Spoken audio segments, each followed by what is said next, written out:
বজ্রপাতে ৬ জেলায় নিহত হয়েছেন ১২ জন। এর মধ্যে গাইবান্ধাতেই চাচা ভাতিজা সহ প্রাণ গেছে ৫ জনের, আহত হয়েছেন ২ জন। বিকেলে হঠাৎই বৃষ্টি নামে দেশের বিভিন্ন জেলায়। বজ্রপাতে ঘটে প্রাণহানির ঘটনা। নিহতদের মধ্যে কয়েকজন কৃষক।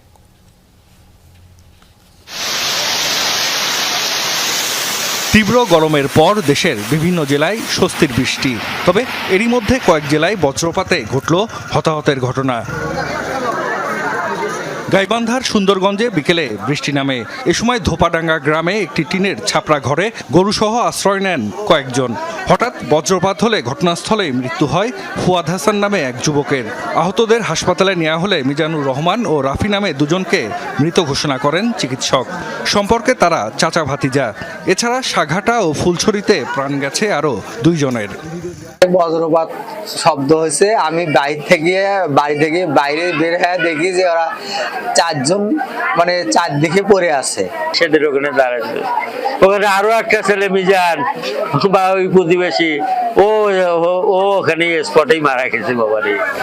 জামালপুর সদর ও মেলান্দহে বজ্রপাতে মারা গেছেন ২ জন।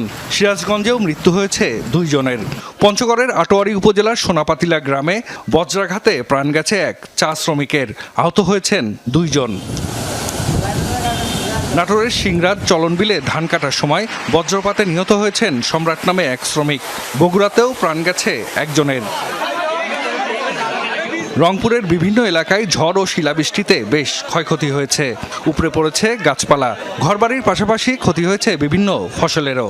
বিদ্যুৎ বিচ্ছিন্ন হয়ে পড়ে কিছু এলাকা। ঠাকুরগাঁয়ে গত মধ্যরাতের কালবৈশাখী ঝড়ে বাড়িঘর ও ফসলের ক্ষতি হয়েছে।